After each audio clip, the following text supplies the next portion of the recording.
This is the Barry Richards Show. WBSM On Demand. Without further ado, WBSM presents The Barry Richards Show. Streaming live on WBSM.com and the WBSM app. Call 508-996-0500. Text us using App Chat on the WBSM app. Now, The Barry Richards Show.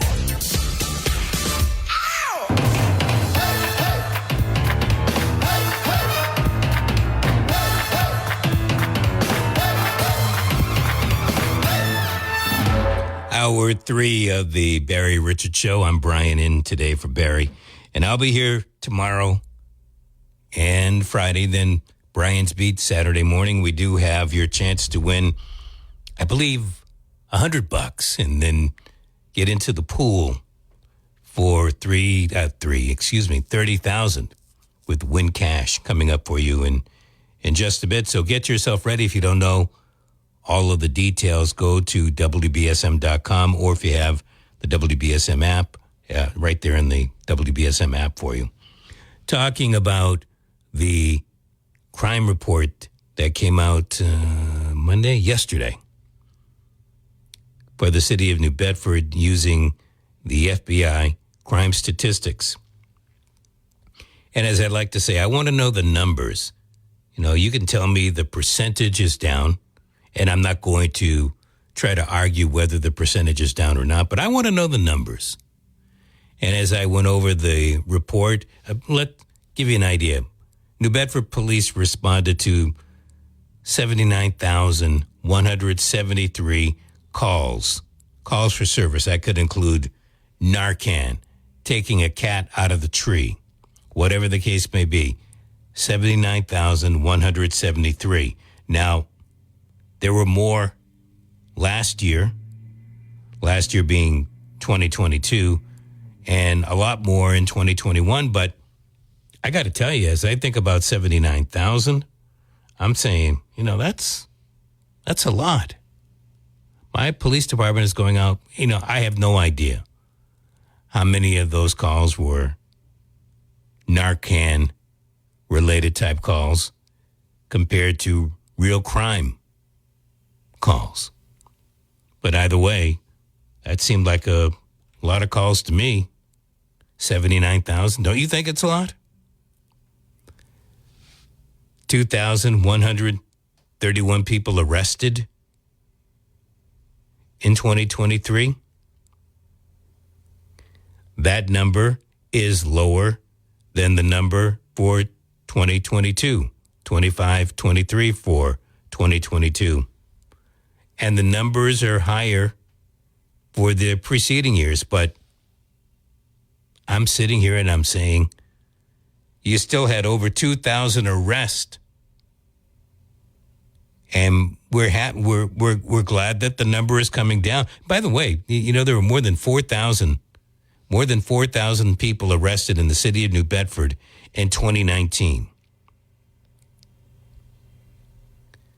2,600 and change in 2020, 2,800 and change in 2021, 2,500 and change in 2022, 2,131 last year. I'm glad the number is coming down. That's still way too many people. I'm not jumping up and down because, hey, the number of people arrested has come down. Should we be happy at the turn of events? Sure. But when we say explore New Bedford, by the way, did you realize that last year we had fewer people arrested in the city? That ought to make folks that are coming into the city feel better. Let's hear from you, 508-996-0500. Hello. Hello. Hello. Hello. Hello. What's happening? Hello. Not bad. Yourself? If I were doing any better, there would be 3 of me. How about Okay. yourself?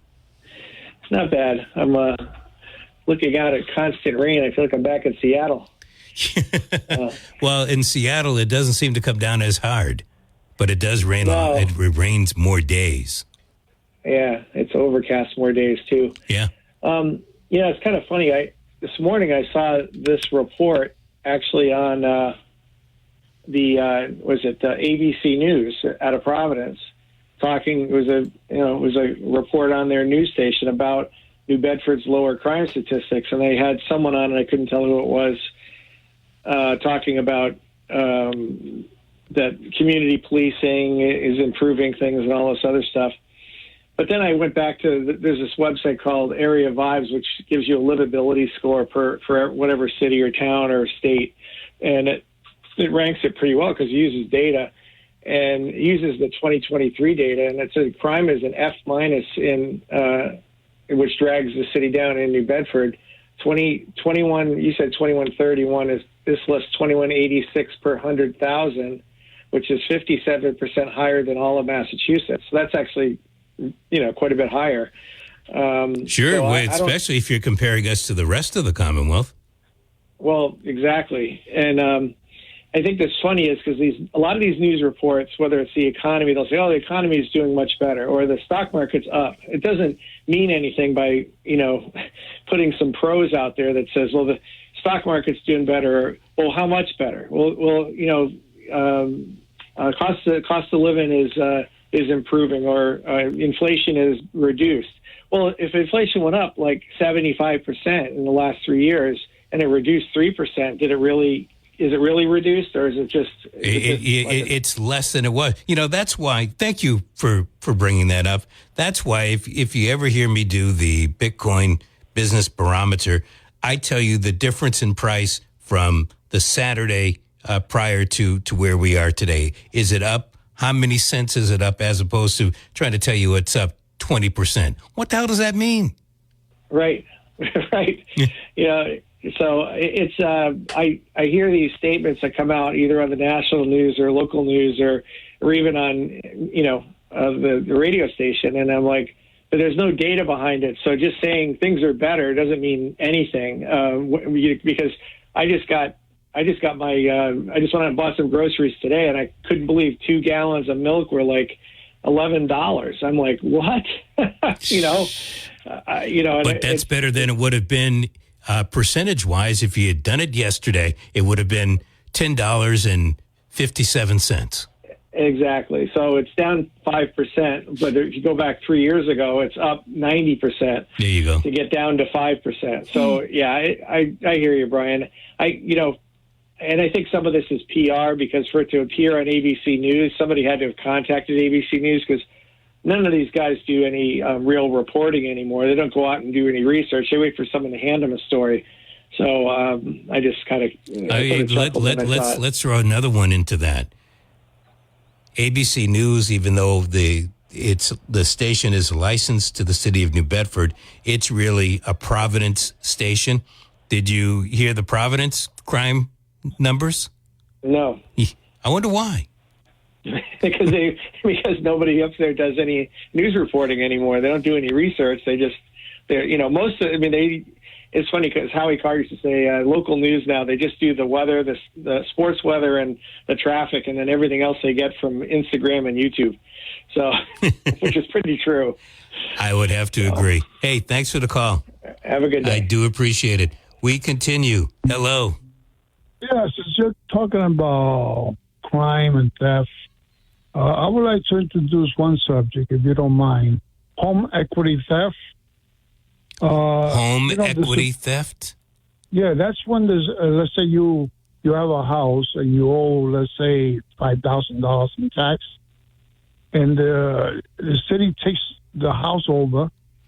They settle the tax that you owe, but the equity in the house, let's say you had $200,000 equity in the house, they keep that.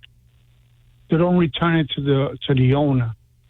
And around 9 months ago to a year, the Supreme Court ruled that was unconstitutional. That that's a theft. You can't be doing that. And this state has not passed a law to correct that. And wait a minute. I want to make sure I understand correctly.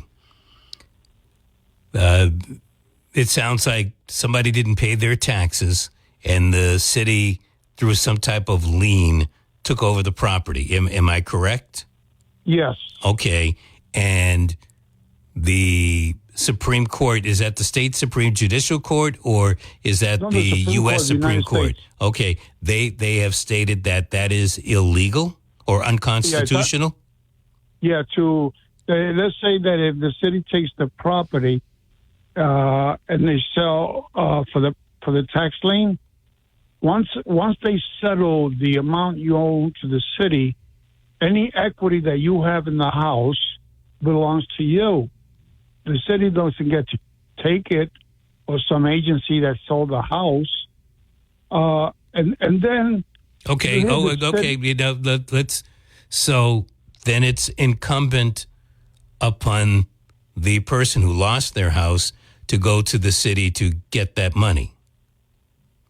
Well, it's not that easy because you have people that have filed lawsuits that have been there for a few years, and because the law the state law here has not been changed. I believe there's like 9 states left that haven't changed the law to comply with the Supreme Court ruling, and we're one of them.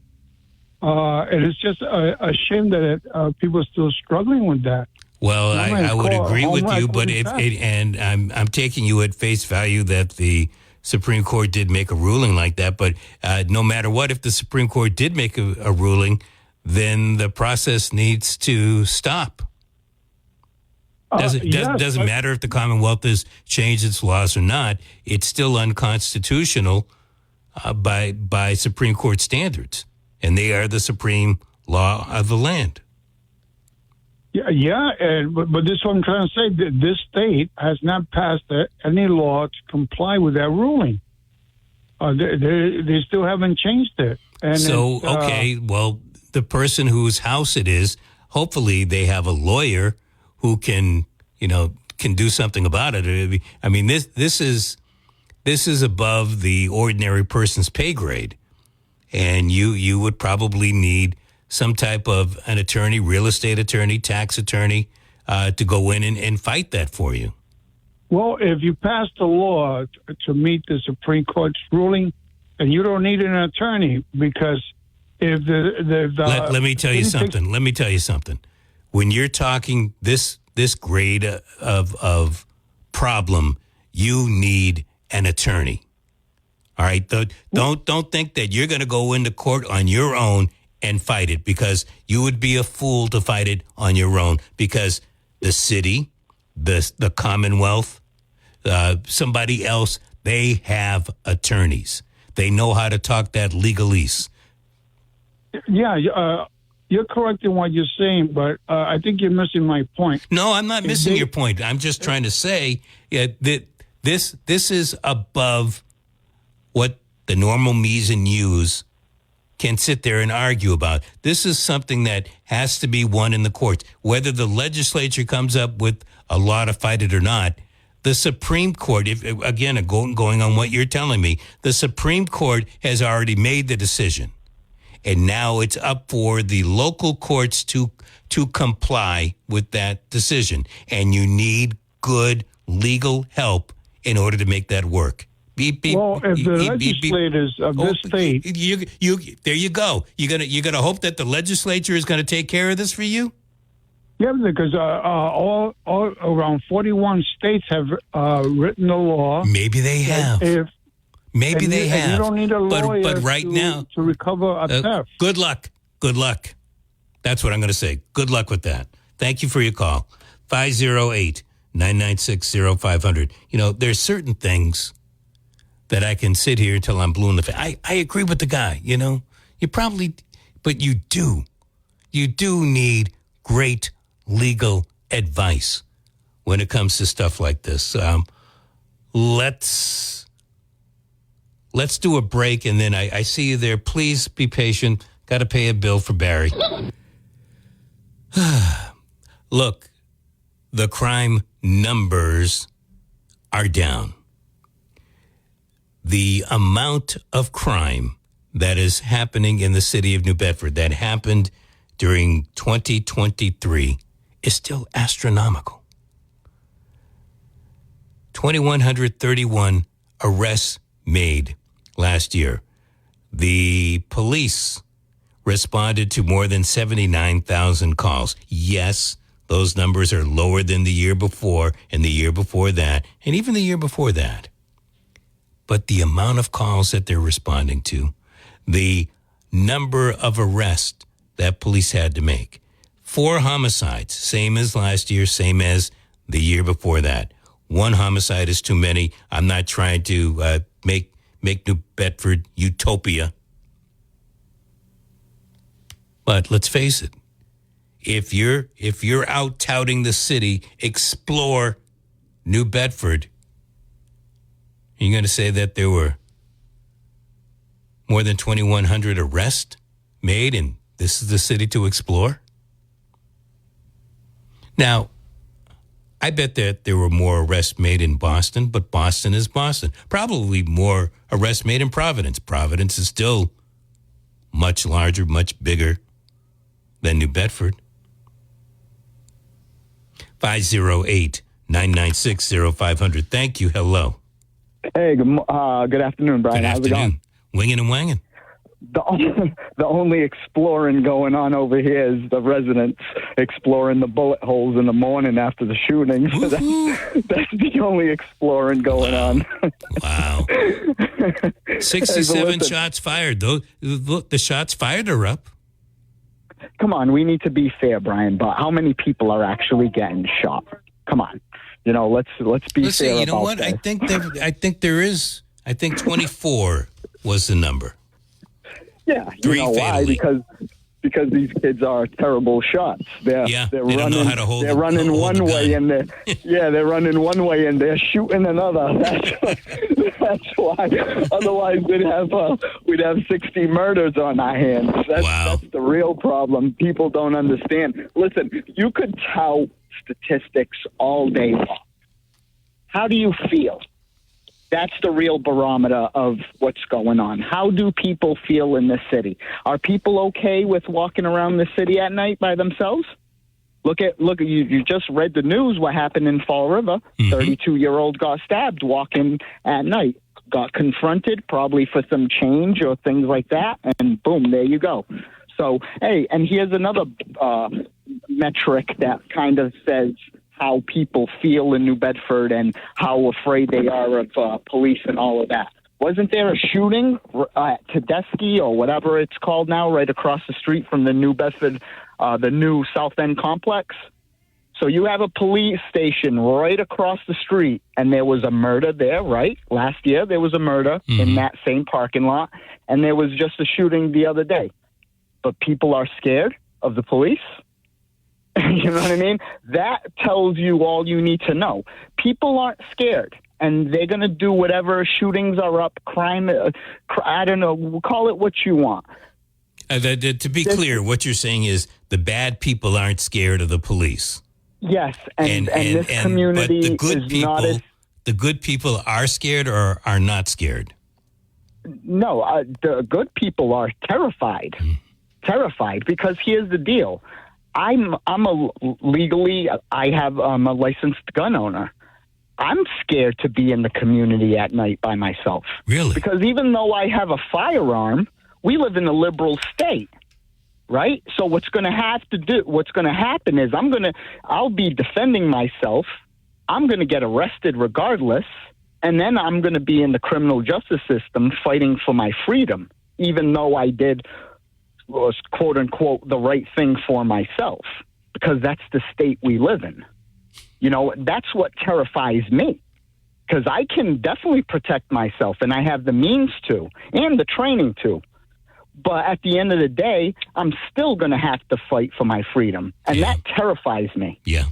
Look, man, I feel sorry for you. But you know what? I've said this numerous times. I'm going to say it again. You may have heard me say it. Sorry if it's repetitive. But you're better off fighting outside of the grave than trying to fight from within the grave. 100%. I agree with that all day. Hey, now on a more positive note, how about that Bitcoin? I haven't seen numbers yet today, but 70,000 and change on Saturday, and then I've just been kind of lackadaisical. So what is it today? Do you know? I believe it's in the 66.5 range last time I talked. But hey, listen, when we started talking about this, or at least when I started bringing it up with you, we were talking in the 20,000s. Absolutely. You know what I mean? Absolutely. So you want to talk about metrics and all of that and statistics, there it is. You know what I mean? If people had listened and started buying some Satoshis here and there, you'd be doing pretty good for yourself right now. I know, but you know what? People just don't want to believe. They think everything is going to be hunky-dory. They're going to find out the hard way. Hey, listen, I really started, once I got into Bitcoin, is when I really started to seeing how the world works, how governments work, how money policy works, all of that. I think me getting into cryptocurrency opened up my eyes to a whole nother world. Bingo, man. Surprising life. Yeah, but, it opened up my eyes were already open, not to brag, but even more so now. I see how other countries are operating, and maybe more to the point, I see where the United States is trying to hold on to what little leverage that they have, and they're becoming non-competitive in the world. And the way that they think that they're going to be able to compete, or maybe I'm missing this, the way that they can hold us back is by trying to come up with this U.S. coin that is supposed to be the so-called rival to Bitcoin, and it's not going to work. Yeah, it's not going to work at all. But like usual, somebody will conceive the idea and whatever, and then we'll just go in there with our military and beat it out of them and steal it. Well, you know what? If they want to go to El Salvador, they're more than welcome to. But don't be surprised if somebody gets thrown into the volcano. There you go. All right, man. Thanks for the call. Yeah, have a good day. You Bye. too. 508-996-0500. Hello. Good afternoon, Brian. Good afternoon, Brian. Listen, I heard you giving statistics. What was the point on the number of calls to the police? Did that go up or did that go down? Or did it stay the same? The number of calls went down. Number of calls went down. Yeah. Do you want the exact number? Well, was there a disparity between the number of calls that went down and the number of arrests that went down? Not much. Was there still not much? No. So just to give you an idea, of the 79,173 calls for police service, 2131 turned out to be arrests. The year before that, there were 79,238. So about 50 more calls than the year before. But in that year, there were actually 2,523 arrests. So it's tit for tat when you start talking about those types of numbers. But the mere fact that you've got so many people being arrested for whatever the case, some of them are for misdemeanors, some of them are for the fact that they got caught and they have an outstanding warrant. But the mere fact that they got caught in New Bedford. I would suspect that that there's just less arrests being made. Maybe the police are being given marching orders that this kind of a thing, don't arrest, that kind of a thing, don't arrest, etc. Do you think that the superintendent, chief of police, whatever title you want to give him, he would actually make that type of pronouncement? I think that if he's given those kind of marching orders, then maybe he's not going to state it explicitly, but I think that would filter down to the troops. Now, I can give you an example. Wait a minute. I was driving my car the other day. If you've got a commissioner of police, yeah, there's nobody above that person in the police department. Who Who would give that kind of? You think the mayor would give that kind of order? Yeah. Really? Yeah, I do. Why would the mayor do something like that? Well, I don't know. I'm not blaming John Mitchell per se, but I mean the Democrats. Look what's going on in Chicago. They're arresting people for next to nothing.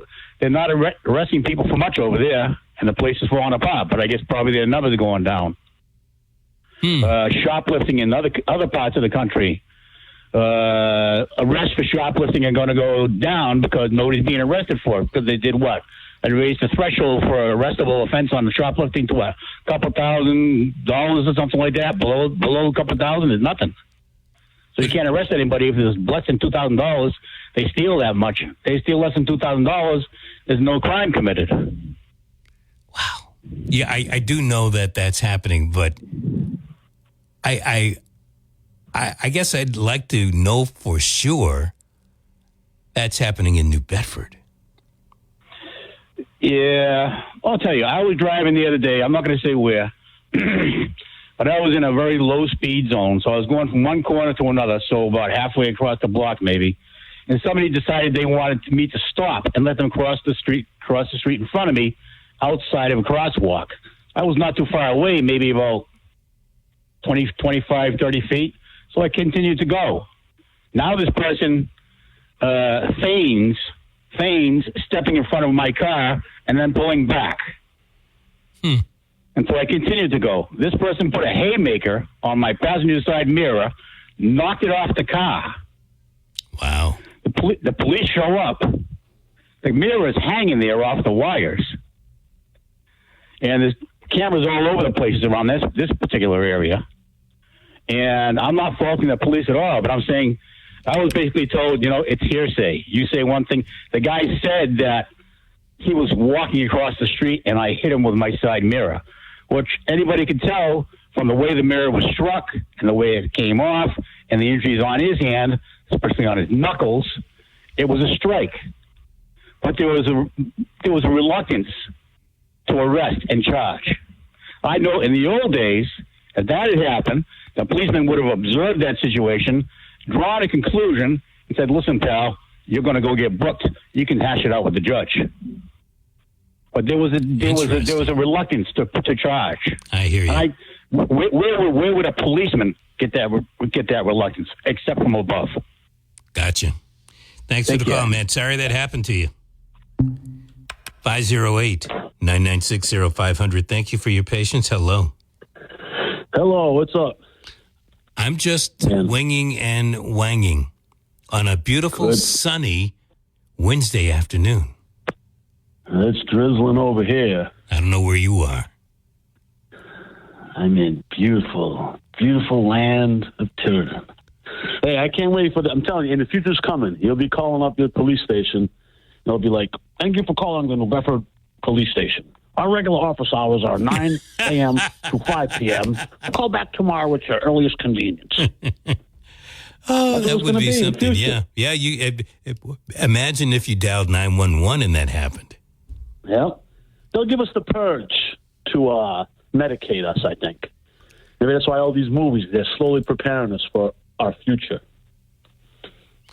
That's what I think. I just see things getting worse and worse and worse, and it's all on purpose. We got a parasite that has infected the U.S. from the inside out. That's how you collapse great nations like this. You infiltrate it from the inside, you just eat at it. So you don't really notice it until it's way, way, way too late. And then you're right in the middle of it. You're like, wow, this really is happening. You know what I'm saying, Brian? I'm listening, and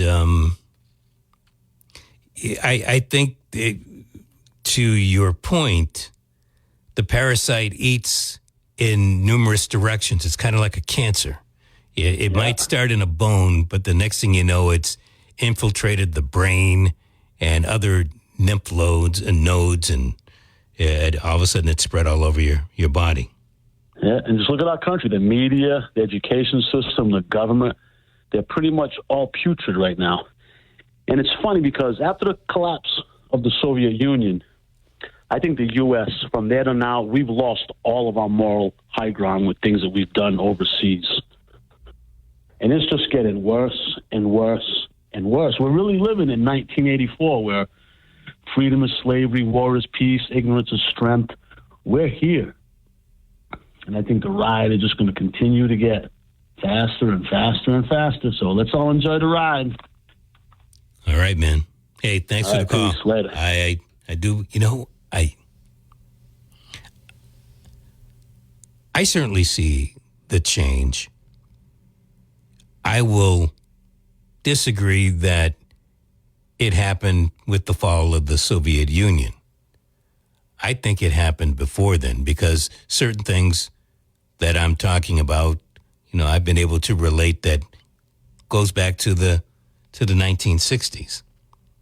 I hope, and hope is not a strategy, but I hope that things aren't going down the New Delhi dumper the way they really do seem like they... Ooh, such harsh language. Talking about a lot of New Bedford crime numbers. The statistics say that New Bedford's getting safer. But as a caller stated earlier, how do you really feel? Because that's, we are creatures of emotion. Are you feeling safer in the city? Maybe that's a better question to ask. Perception is reality to the person doing the perceiving. Let's hear from you. 508-996-0500. Hello. Good afternoon. How are you today? Fantabulous. I'm glad to hear that. So let's talk for a second about differences between proactive and reactive policing. Reactive policing is answering calls for service when a call is made to dispatch to respond to an address for a particular incident. Proactive policing, which would also generate an incident number, would be an officer out on patrol, patrolling an area, seeing something, having contact or an interaction with somebody, and investigating or proactively pursuing incidents or arrests. I think if there was a way to break down those incidents, you might see that there was a decrease in the proactive policing rather than the reactive or calls for service. And the two things might contribute to this. The negative way society looks at law enforcement and condemns law enforcement, and also the reduction in manpower on the New Bedford Police Department. Well, I can certainly talk about the reduction in police power, not from a personal, professional standpoint, but yes, I would tend to believe there are a couple of reasons why folks aren't filling those ranks. But a lot of people, look around the country, people don't want to be police officers right now.